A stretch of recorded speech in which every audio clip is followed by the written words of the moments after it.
those 9 months of almost daily meltdowns. You can Yeah. imagine how I was barely functioning. And then I found a new developmental pediatrician, Lily, who prescribed a powerful antipsychotic medication. Mm, And I kid you not, in 2 days, they stopped. No more rages. mm, It was as if a light switch went out. It was fantastic. I mm. was so relieved. Of course, I always say I kicked myself that I hadn't found this doctor earlier. Oh, But the first day he took this medication, he fell asleep in class for 3, 4 hours. The school mm, didn't even bother powerful. to call me. They were unconcerned because I had written them. And Ah, they knew leading up to this that I was, first, they knew that I was in discussions with this developmental pediatrician. They knew the medication, they knew the side effects, and they knew his body was simply adjusting. mm, So even at I that love that. level, it's absolutely key.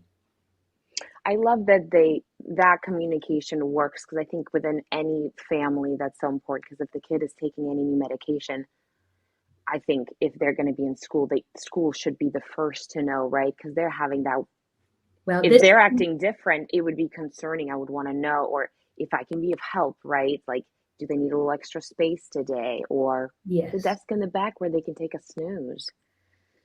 this Um, brings up a very important question that many parents have, and I'm sure your listeners do, about disclosing to the school. Now, mm, it's easy in Andrew's and Ainsley's cases because they were severe. It was clear. We had to disclose. There was, and I never had a second thought. But for many kids who have ADHD or anxiety or those kind of more quote common sure. issues, should they disclose? Do you want the school to know they're on medication? They're in therapy? I wish there were a clear-cut answer. There isn't. Every family has to decide what's right for themselves. In my view, remember the guideline. If the behavior is causing distress either at home or at school for more than a few weeks, or is meaningfully interfering in your child's daily functioning, I find it so beneficial to disclose. Disclosing is how you get that partnership, that transparency. And by the way, the teachers will kind of know something's not right more than trying to Sure, know, right? So sure, it can be very, very beneficial. I understand that a lot of parents don't want labeling, sure. and we've talked about that, but it's what sets you on the path also. Your child doesn't Mm, have to be defined by the label, but it will help set you on the path. mm. I also can see it because as a teacher who isn't aware, it could go another way where they do label the kid, but as problematic, Correct. hard to deal with, or, not a good listener, whatever they may. But then they'll be seeing the child through that lens, through their own perceived notion, through their own label that they created, Yes. versus having an understanding of a foundation of like, oh, instead of judging, I should be more helpful. Not that we need that to be judgmental or not be judgmental. I think we should all be on the higher step of that. But if we're being realistic, if we're seeing some sort of disrupting behaviors, I think it's simpler, faster to almost jump to oh, there's not a well behaved kid and give it a bad label instead of thinking, oh, right. And so I can see it from that point of view, definitely. But yeah, I can see it from not wanting to disclose. I guess maybe if you're worried that people might treat them differently Correct. or right. Correct. Yeah. And this extends into your child's friends and their parents. Oh, oh, right. You, Oh, no.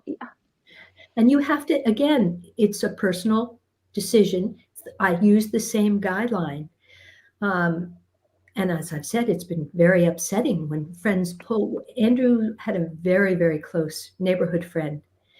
And once he was really in crisis, the parents pulled their child from the friendship and pulled away from us. We thought they were our friends too. And That's it was, hard. he was so vulnerable, and it's the last thing he needed. Ugh, But again, you learn. to protect your child and protect yourself, and to devote to those who are there for you. And again, I can't repeat enough, there are lots of people out there who will be there for you and your child, who will embrace them. And there's so many wonderful programs today, whether there are support groups for kids, there are camps, there are activities, there's respite for parents. And don't forget siblings. Very, very important. Siblings can be unintentionally relegated to the background when you're consumed with a child in crisis. And I did that with Ainsley. I mean, she has her own issues, but less than Andrew. I came home from work one day and found her shaking in fear, hiding in her closet during one of Andrew's meltdowns. And I think to myself, why hadn't I protected her better? But That's solutions, wonderful solutions. So what did we do? We started spending one-on-one time with her alone. And believe me, we had almost no time. No time for each other, David and me, much less ourselves. But we started spending time with her in activities that she enjoyed. Must be activities that your child enjoys. She was a real tomboy as a little one. So it was playing soccer, hockey, certain board games, although she also liked baking. So we did that. We found an urban farm program in Toronto for siblings in trauma. And it gave her such respite from home, but also started her on this wonderful lifelong love of animals. And she's a pet since then. We sent her to sibling support groups where she met other siblings in similar situations. And most importantly, we sat down with her, and in language that she could understand, must be age appropriate, we explained in detail what was going on with her brother, as well as with herself, so that we demystified it, Lily, and it became less frightening. I'd want to hear more about that conversation, because I think that would be one of the difficult ones to have, because I think when we're having it with other adults, other doctors, right, there's a little bit of age appropriateness of our level of being adults and understanding things a little bit more.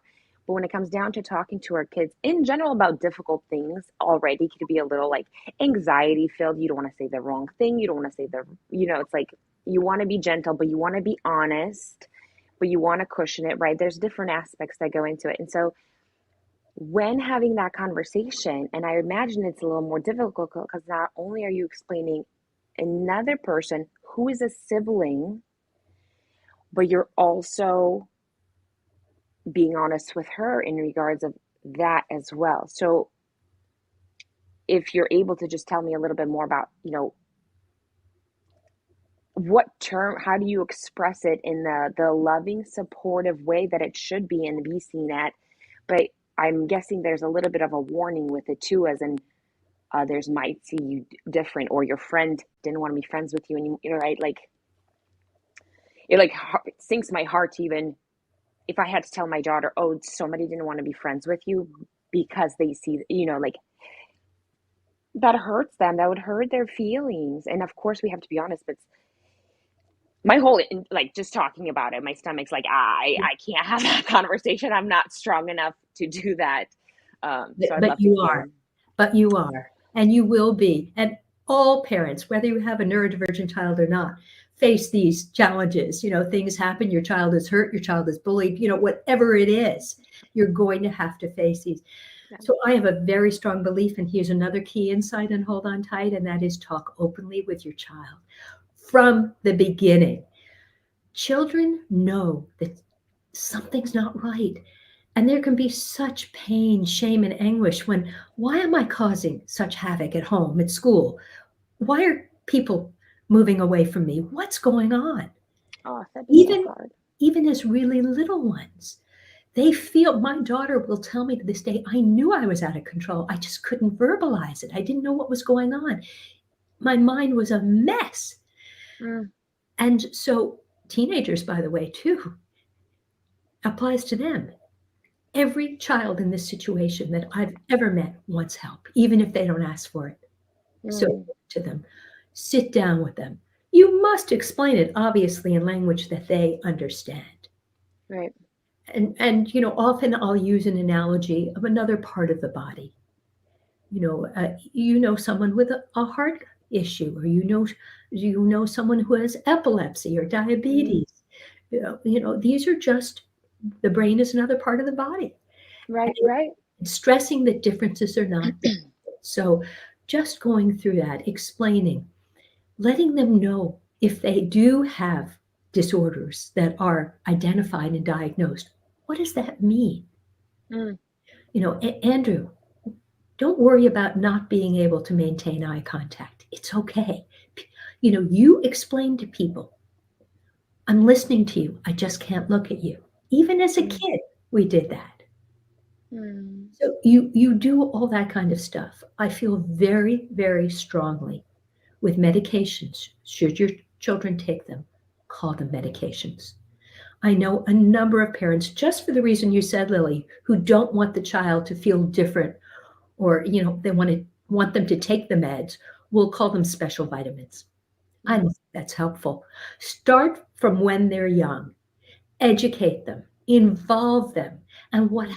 happens that's so fantastic to see, and it's happened with both Andrew and Ainsley, is that as they grew older at each stage, they became more and more self aware and were able Mm. to start advocating for themselves and Kind of become grows that responsibility of like, hey, this is what I do. There's this, right, I I can do this. I'm competent. I'm responsible. right. I can see that. That's right. So Mm. it's those kind of discussions, and just keep the communication as open as you can. There is going to be a lot of hurt.